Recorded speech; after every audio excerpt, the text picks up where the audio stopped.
I even gave myself a smiley face.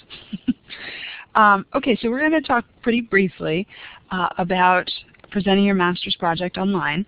And if you have any questions, please feel free to stop me as we go along.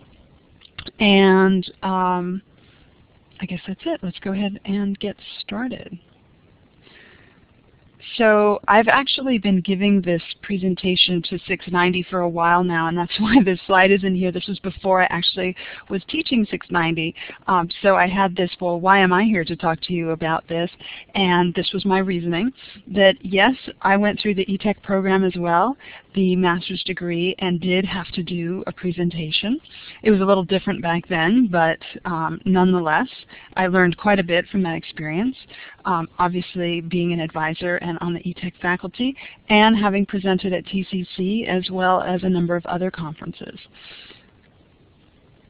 So I think to start out with, the thing that I would really encourage you to remember is your audience. And both Renee and Masa brought this up, that you are presenting at a conference, and therefore to conference attendees. I think, like Masa said, it's really easy to just think, oh yeah, you know, it's to my classmates and to some of the faculty. I know these folks.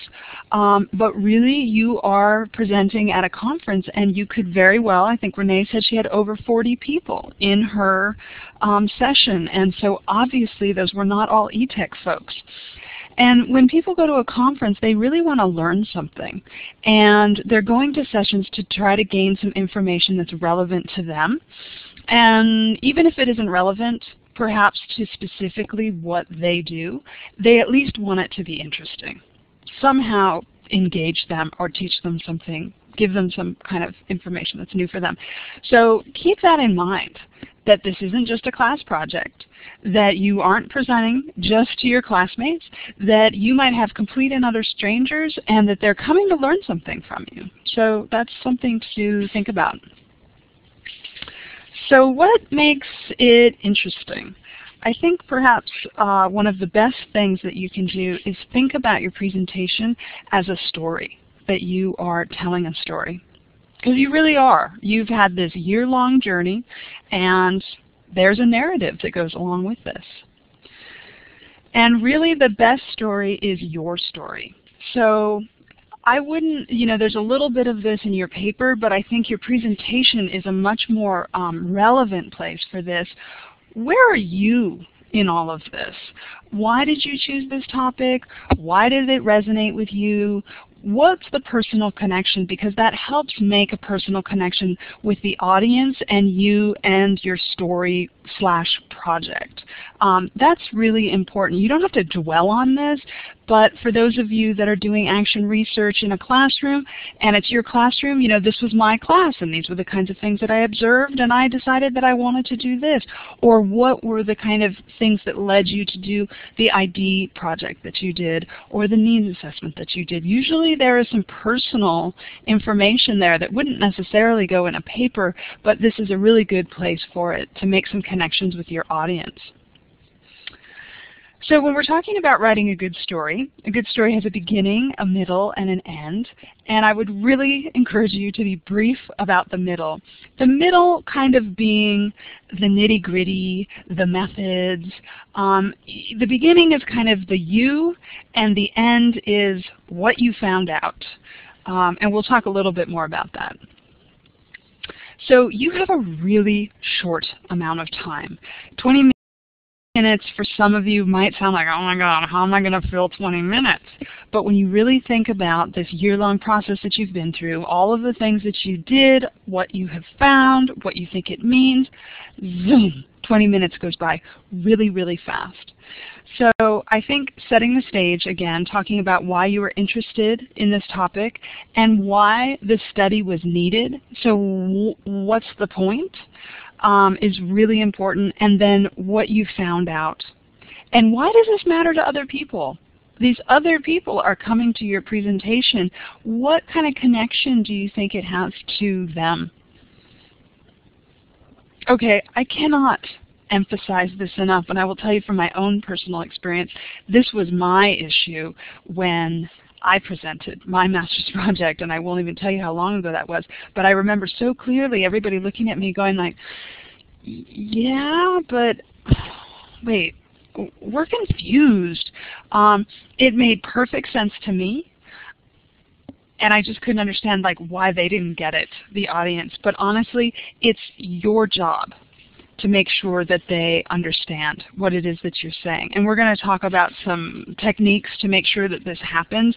Masa brought up some really wonderful points about this, which I'll try to hit on again. But making sure that an audience member, one that has never heard of e-tech, that has no idea what you're doing, that it's perfectly clear to them why you did, what you did, what you found out, and what you think it means. So I would say that probably when it comes to clarity, the #1 mistake that you can make is not rehearsing with an objective party.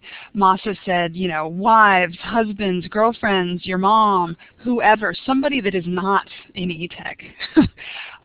Does your story make sense to them?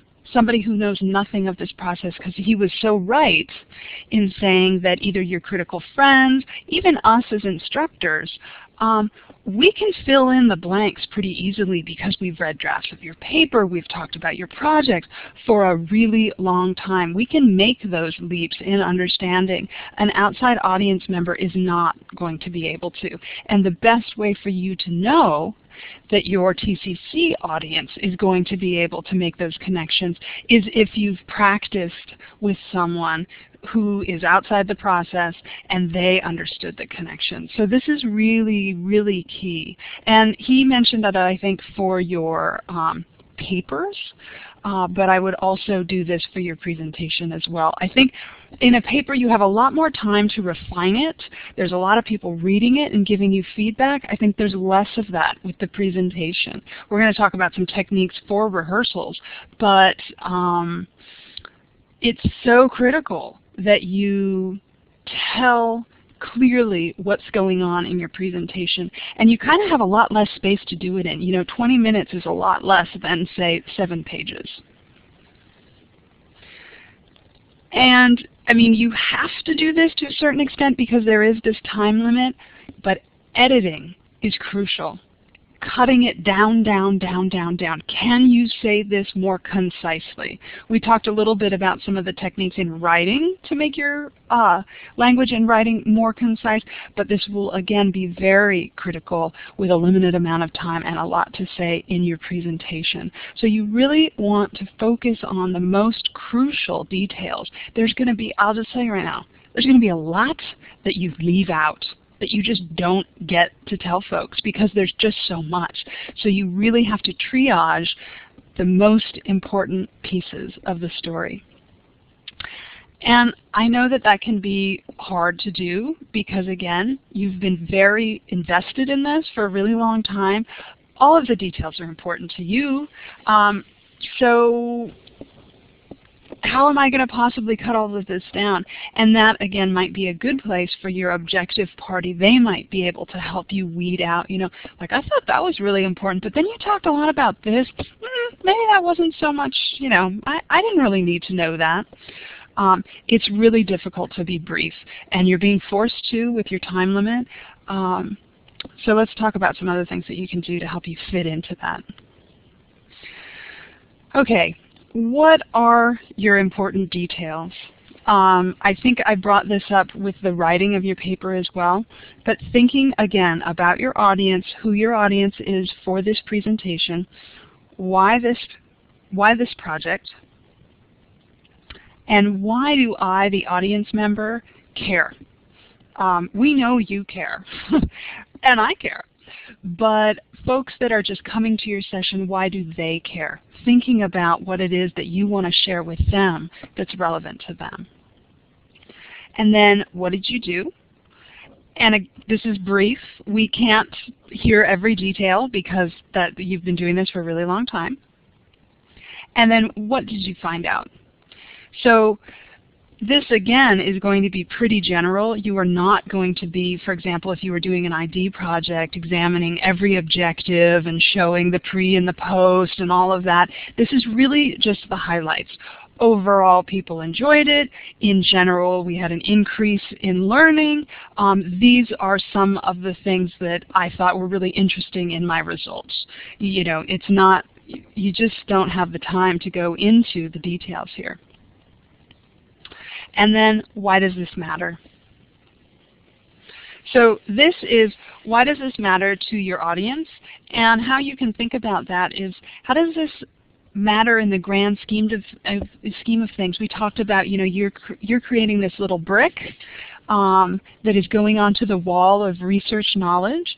So how does this fit in with what you know has happened before you and what you think should be future research based on what you found out?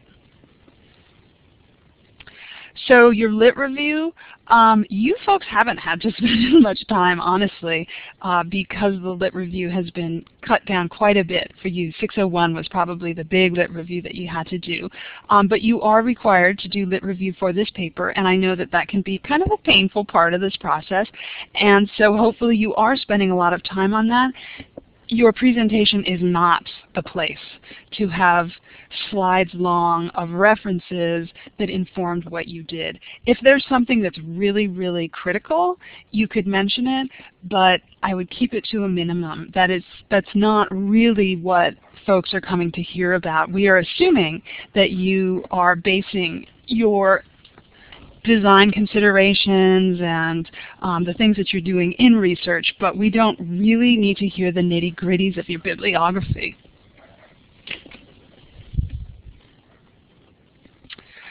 Okay, so given all that, how would I recommend that you get started? I would start an actual PowerPoint file, and I would create the slides, introduction, method, results, and discussion. You can always change these later, but just to give yourself a framework, a structure. And then try to bullet out what your main points are. And hopefully right now is a really good time to do that because you are working on your papers. You should know what those points are. So giving a concise version of that shouldn't be really difficult. You know, when I say try to limit your slides, I guess I mean this and I don't mean this. I mean it in the sense of, again, you're not going to have a lot of time. There isn't a whole lot of stuff you're going to be able to cover, but I don't want you to feel like, I mean, I think Masa said he had 80 slides. Stephanie said she had 52 slides, and that was to mimic animation. So when I'm saying limit your slides, I think it's text on screen is what I'm really more talking about, not necessarily the number of slides, because you might want to do some tricky things to kind of, you know, it kind of fools your audience to seem like animation or layering with extra slides, but it's not actually adding.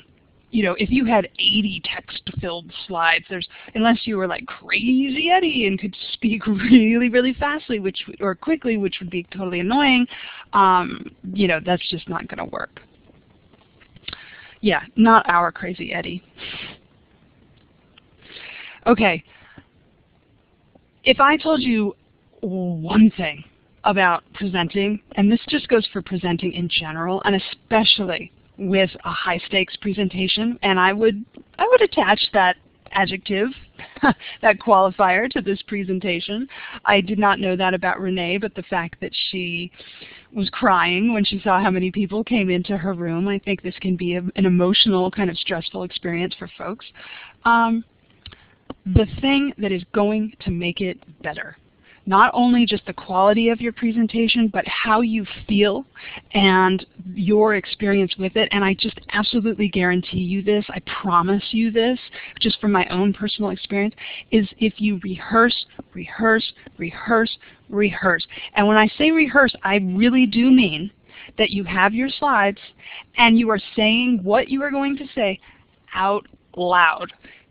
You know, don't do it in front of people because you'll feel weird. Do it in a room with the door closed, but give your presentation, the actual presentation, out loud over and over and over again. I just cannot stress this enough. It's so, so important. I mean, I do this personally, and I can tell you that it really, really does work.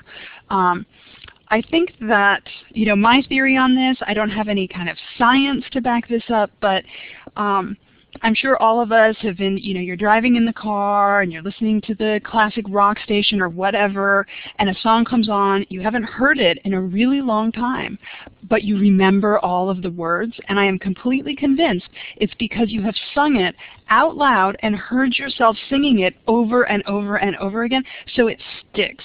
It creates this mental loop in your head.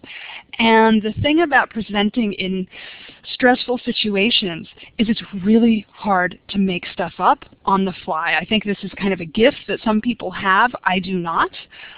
So I've had to create this mental loop so that if you can just get started with your mental loop, if you can just get through that first slide, it all starts coming out naturally because you've practiced it over and over again. It's the song. You know the lyrics. It's just going to come much more easily. And you don't have to worry about timing as much. There's so many things that you don't have to worry about as much. Are your jokes going to go over well? Are they going to understand this? I mean, there's just so many reasons to do this. Once you have kind of that mental loop or somewhere in the process of creating that, I would present to your objective outsider.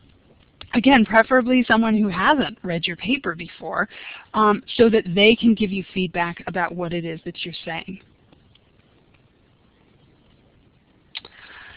Okay, timing. For those of you who do anything with other people, training, teaching, I think this is probably true in so many areas. It's always going to take longer than you think. I mean, that was the thing Masa was saying, like, oh, 1 minute per slide. It's really hard to stick to any kind of a time schedule on slides if you haven't practiced. So another technique that I use and I would really, really, really recommend is using the Rehearse timings function in PowerPoint. So what this allows you to do is if you go to Slideshow, Rehearse timings, it runs your slideshow as if you were presenting it, and you, of course, are giving out loud your presentation. You're actually saying what you would say during your presentation. And then at the end, PowerPoint asks you, oh, would you like to see the timings on your presentation? And you say, yes, I would. Thank you very much. And it brings up the slide sorter, and you see dunk, dunk, dunk, dunk, dunk, all of your slides. And underneath each one, it will show you how much time you spent on each one. And when you've got a limited amount of time and a lot of slides, this is a super useful tool because you can kind of be like, okay, that one was a minute, that one's about a minute. Whoa. I spent 5 minutes on that slide. What am I saying on that slide? You can go back to it and go, okay, well, maybe I need to adjust here, or I can't talk so much about this. So it's a really great tool to really pinpoint for you where you're spending a lot of time. So this is really, really useful because I think Melissa mentioned that she times herself with a stopwatch. And that's great. You'll know the overall time, but if you're over, it's harder to know where those overages are or where are you spending a lot of time, and it helps you focus on where to edit. So that's a really nice tool. If you don't use it, I would highly recommend starting to use it. I keep pushing the forward button on my keyboard thinking that that's going to advance the slides. Not advancing the slides. Okay, so this was something that Stephanie brought up also, which is the idea of using pictures. So I would start with saying if you're comfortable using a picture of yourself. You can see that I have a picture down here in the right-hand corner. Stephanie mentioned that she did the same thing. I think it's a really nice way to, you can control what people see of you, so you can be in your jammies sitting on your bed if you want to, but have a kind of better looking image of yourself, but it also personalizes it. It allows people to see who is speaking, because I really wouldn't recommend doing the video feed. So picture of yourself, using just general pictures, and I would really recommend using photographs over clip art or any other kind of like icon-based art, unless it's really relevant to your project. But photographs are really, really great. See, the thing about this is usually PowerPoint is kind of your cheat sheet. It's the notes that you use when you're presenting to a live audience. That's often how I think of it. But in a way, your audience isn't live, or they're not live in the sense that they are going to actually see you and what you're doing. So if you do want to have notes, but you're not going to need them because you've rehearsed so many times, but if indeed you wanted them, you could have them and no one would see them. So what a great opportunity to use visuals on the screen, not text. Okay, so let me just emphasize that again. Any text on the screen does not need to be there for you so much as for the audience. So just think about that. How can you visually enhance your presentation? They're so much better when they're visual than just text-based. So Stephanie mentioned still shots of your project, which is highly, highly recommended often for those of you that are doing ID especially, and have spent a lot of time developing something. Show us what you did. I mean, often that's what people really want to see, is what did you create. If you're going for just general photographs, the screenshot here on the right with the arrow is just using that online button in PowerPoint to go to the Microsoft Online clip art gallery, and I would sort by photos. You can choose what kind of media you're looking for. They have fabulous photos up there, tons of them, and if you're using them in PowerPoint, you can use them. So tons and tons of stuff. You can also search Flickr using this URL, flickr.com/creativecommons, and it pulls up all of the pictures that people have put Creative Commons licenses on and that you are allowed to use. Of course, because they have licenses, there's different attributions that you either need to give or not give. You got to look at the fine print, but it's actually not that fine. There's only so many Creative Commons licenses. It's pretty easy, and you can find some really, really great stuff on Flickr. The other thing too is, it's a balance, this thing about screenshots versus application sharing. For you folks have all been on the receiving end of application sharing. It can be very slow. It kind of comes in, at different rates. Sometimes it doesn't work so well. If a screenshot can show as much as you need to show, it's going to be much quicker, and you know that everybody's going to see the same thing. So it's something to think about, whether or not you really need to take your participants, say, to your website or to whatever it is that you've created. Perhaps you can just show screenshots of it. Okay. The other thing, Renee mentioned this, was keeping your audience involved. And there's, again, a balance of doing this. This can be very time-consuming, so you do want to be careful with this. But using questions to pull the audience really helps engage them. You folks know only too well how mind-numbingly boring it can be on the other end of one of these Illuminate sessions, just sitting back and listening to everything. So if you can try to involve your folks a little more, that's a good idea. So perhaps, like you could say, who feels comfortable using the polling tool? You folks can give me a green check if this is something that you are comfortable using. Go ahead and give me a green check. Okay, Dean, thank you. All right, I'm seeing a couple of green checks.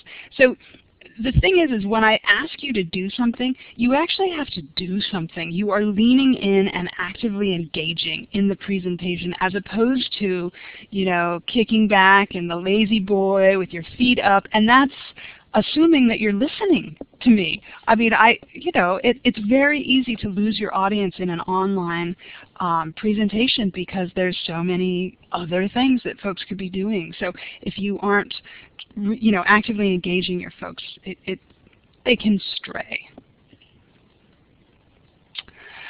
This was something that Stephanie talked about, and I thought she did a really nice job of in her presentation, which was this idea of if video really is important. And for her, I think it was. She did a usability test, and it was important for her audience to understand what that kind of sounded like. So she shared a very brief clip. She hosted it online. You could put it in YouTube. You can put it in Laulima, wherever you want to put it. But then she provided the link in the chat. and then asked participants to give the green check when they were done. I think this is a really nice way of being able to provide multimedia to your audience and then gauge when they're done looking at it. Melissa, you said how much time do you think we should allot for that? That meaning what?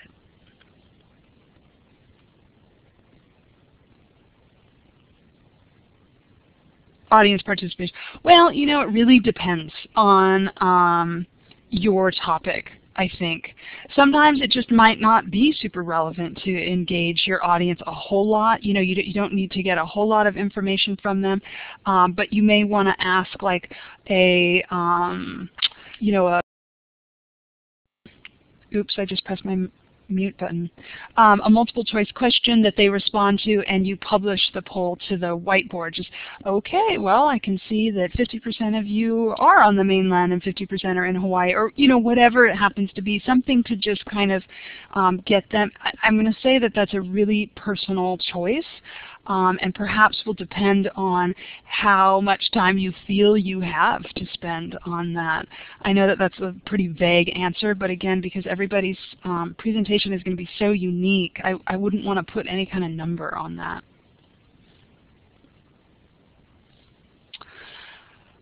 Okay, so the thing about Collaborate is there are a whole lot of different tools in it, and depending on the classes that you've been in and the experiences that you've had with it, you may have had more or less experience with the moderator tools. So we're going to talk about this a little bit later, how to get access, blah, blah, blah, but I cannot recommend enough that you upload your presentation into Collaborate and practice it with the presenter tools. So one of those presenter tools is the web tour, and that allows you to take, send folks to a particular website. Now the problem with that is that it just sends the participants to a page, and you've probably experienced this if you've been in a class where you've gone on a web tour. It's up to you to tell folks where to go, because every individual participant then has just this open web page on their machine, and they can scroll through it at their own rate. They can click on links and go to other pages. So unless you provide clear instructions, and it's really important for you to understand this, because I've seen presentations where folks don't, and they say, as you can see down here, la la la la la, and you're like, down where? That's not how it looks on my, I'm not seeing that, because you haven't told them specifically where to go, because they now have control over that web page. So I would, again, with a limited amount of time, recommend trying to keep some control, and one of the ways to do that is perhaps through application sharing rather than web tour, unless you're very clear about where you want folks to go on the web tour. Or again, probably the most straightforward is going back to the screenshots. Because you really don't want, when you give folks web pages, it's easy for them to kind of, oh, I'll click on this link, and oh, where does that take me, kind of thing. I would have more slides with less content. You do not want to overwhelm people with text, especially. I would have, again, because it's not the number of slides. You can have lots and lots and lots of slides so long as you keep them moving. And you don't want people to get seasick, but you don't want to just sit there on a slide that has only text, kind of like what I'm doing right now, and just keep talking, because you felt like, well, I've got to cram it all into one slide because I'm only supposed to have 5 slides. There's no slide limit where you can only have so many. So you really want to have visuals, less text, keep the slides moving, and not stay on one slide for too long. Okay, so we have set up a Blackboard Collaborate practice room for you. And if you look in Laulima, there's a link in the left-hand navigation. And it is called BBC Practice Room, I believe. And when you use that link to go to that room, you will automatically be a moderator. That is the moderator link. So usually the link that we give to you folks is the participant link, where you just come in and you're a participant, but you don't have access to upload content. You don't have access to use the presenter tools. You don't have access to create recordings. if you use the Blackboard Collaborate room that we've just posted into Laulima, you will have all of that access. And I would really, really recommend that you go in there and try those tools. The other thing too is if you have this luxury, I can provide, I guess I just realized I didn't give you the participant link. I'm going to suggest something that I haven't, given you all the information to do. But if you have two computers, I know this might sound a little crazy, but if you have two computers, you may want to log in on one computer as a moderator and on the other computer as a participant, because things look a little different on both sides. For example, the presenter tools, that little, whichever one you use, well, let me see if I can try it over here. This guy, and I'm using the little pointer here. Now, the thing about this, and this took me a really long time to figure out, was you have to click and hold for this little hand. As soon as I let go, I still see it, but do you guys, and I'm moving one around, but do you guys see it moving around? I don't think so. It's just kind of stuck there. So learning how to use these tools if you want to, because they can be really great for pointing things out and helping your audience understand what it is that you're talking about, lead their eye to a certain thing on the screen, keep them in line with you. But if you don't know how to use them, or you think they're working one way and they're not actually working that way, it can actually detract from your presentation.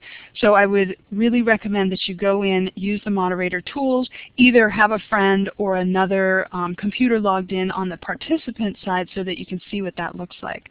So we have set up a Hawaii.edu Google Calendar for you folks to sign up for times. Everyone has been shared in that calendar using their Hawaii.edu addresses. I think the only two folks where error messages came back were Cooney and Mila. So you folks, I think if you work on campus and are in the system as staff, you haven't necessarily chosen to or been forced to migrate to Gmail. So if you could send your Gmail accounts to Eddie, he can add you to that calendar so you can access it. And if you folks prefer using your Gmail, your gmail.com account, go ahead and share that calendar with your gmail.com account. You can just go into share and share yourself on your Gmail account. But you should all have access to that. So if you log in to your mail, your Hawaii.edu mail, and you can do that by going to gmail.hawaii.edu. For those of you that use a client or have it forwarded somewhere else, it'll ask you to authenticate with your UH username and password, and all of your mail will be there. And up at the top, just like in regular Gmail, you'll see documents, calendar, blah, blah, all of the Google stuff. You can just click on calendar, and this 690 practice schedule will be in there. So I would really recommend that you, and I mean why we're setting this up is so that you'll know that that's your time. So don't just log into the room unless you know that you've signed up for time, because you don't want to override somebody else's time. And then I said add your own name, perhaps just so that we know, who signed up for that time. So please feel free to use that. It's really, really critical. I think it's really important for you to feel comfortable using the tools. You're going to be nervous enough, probably, just because of what it is. You shouldn't have the technology of the situation be nerve-wracking for you either. You should feel really comfortable with that. That should not be part of why you feel nervous. Okay, so again, this is something that Masa alluded to. He had 80 slides. Stephanie had 52. There's that animation feature where you can add word by word, but of course in Collaborate you can't do that. But if you use more slides, you can have that kind of fake animation thing, right? So that was just 1, 2, 3, 4, 5, 6 slides for this one sentence, layered on top of each other. So you just have to think differently about animation. So again, going back to it seems like animation, but it's actually not. It's just more slides. Okay, so, and then perhaps Lastly, I mean, this might be hard to say, but I really feel like if you are well rehearsed and you don't feel super rushed, you know how much time you have and that you've practiced within that time and feel confident about it, you are much more likely to enjoy this experience because you are presenting at a conference and this is a wonderful opportunity. It's just, I think it can be a really great experience for you, especially kind of the when it's done and you've got all these people and they're asking you questions, you're getting positive feedback. I mean, it feels really great. So I think what will help lend itself to that great feeling is the taking the time to plan and rehearse prior so that you really can enjoy it because it's going to go by pretty fast. Okay. So I'm sure there's a whole lot of other things. Actually there were a few things that our panelists mentioned that I just thought are worth mentioning again. And one was do not read. It's kind of crazy. You wouldn't think this, but it's so obvious when people are reading. They think, oh, well, I'll just have a script and then I don't have to worry about it. I cannot tell you how boring it is to listen to someone read. And it's just, for an audience member, you just feel like, honestly, really? You could have just sent me the paper. I could have read it myself. Like, listening to you read to me and you're nervous and you're monotone, it just does not go over well. Not a good idea to read. Renee also said make sure your graphics are clear. So for example, if you are presenting a table or a chart or a graph of some sort, this is a perfect opportunity to upload your slides into Collaborate and see how that thing comes out. There are a whole lot of wonky things that can happen to your slides in the conversion process in Collaborate. So I would it's just absolutely critical that you get your slides how you want them and then test. You need to upload them into Collaborate and see what they look like. I've had pictures missing. For those of you folks on Macs, do not copy and paste pictures into your PowerPoint and expect them to work in Collaborate. I don't know if they have fixed this, but I've had horrible experiences with this, and it's terrible when you go live and your pictures aren't there. It's just like, always do insert picture from file and actually insert the picture onto the PowerPoint screen. That is the only way that I've found that to really ensure that your photos are going to be there on your slides when you go up into Collaborate. Let's see, what else did they say? They mentioned this again, the idea of they brought up the whole thing of inviting your friends or your mom, to be in your presentation. But what I was thinking was have those folks rehearse with you. Those are the folks that you need feedback from that don't know about eTech, don't necessarily know that much about your project, and will be able to tell you, like, no, I didn't really understand that. Like, what do you mean by this? And that the quiet place for presenting. We have had presentations with kids screaming in the background, with dogs barking, and it's so distracting and incredibly unprofessional. So again, that idea of having a quiet space that is just yours, the door is shut, and preferably you are plugged into the wall, that you have a good internet connection. And Renee also mentioned that plan B, your backup plan. What would you do if your internet connection went out? Do you have a quickie plan B plan that will, allow you to do whatever you need to do? Because it's stressful if something like that happens. So it's good to know what it is that you would do. Stephanie mentioned the thing about pictures, showing your project itself. That's really often what your folks are interested in seeing, especially the non-eTechers. Well, what was it that you created? That's really important. And I think that is the extent of what I have to share with you tonight. Do you folks have questions or anything that you want to add, say?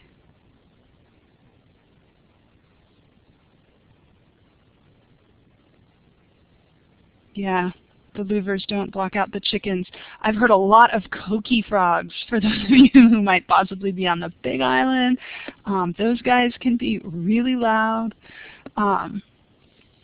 Should we expect to use up the whole 20 minutes? Yeah, you will. Trust me. I mean, I know that right now it might sound like, oh, that's really a lot of time. Although, Curtis, please correct me. I think each slot is scheduled for half an hour. You have 20 minutes to present. You have 5 minutes for question and answer, and then there is 5 minutes for folks to switch to other rooms because a participant might be going into room A to see your presentation, and then they want to go into room B to see another one. So we have to provide a few minutes for those transitions so you go in and out of the collaborate rooms. So the time slot is 30 minutes, but your presentation is 20. There is a timer that will be on, and we completely expect you to stay within that. I mean, the 10 seconds over kind of thing, but there will be a timer. It will ding. Your time is up. And so it really comes back to you being prepared to present within that time. So it's part of the professionalism thing is that your presentation really does, it's, out of respect for everybody who comes, that you are on top of it, all of that you can fit within that amount of time. Did I miss anything in the chat?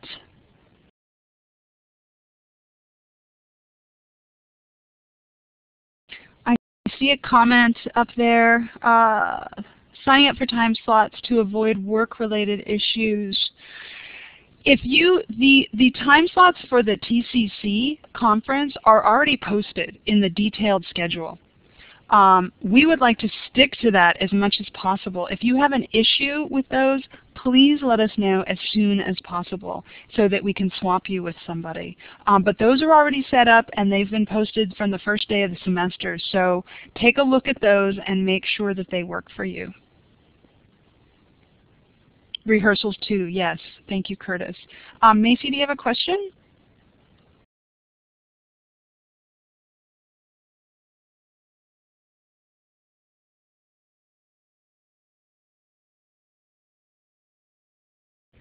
Macy, I see your mic is on, but I don't hear you. Does anybody else hear?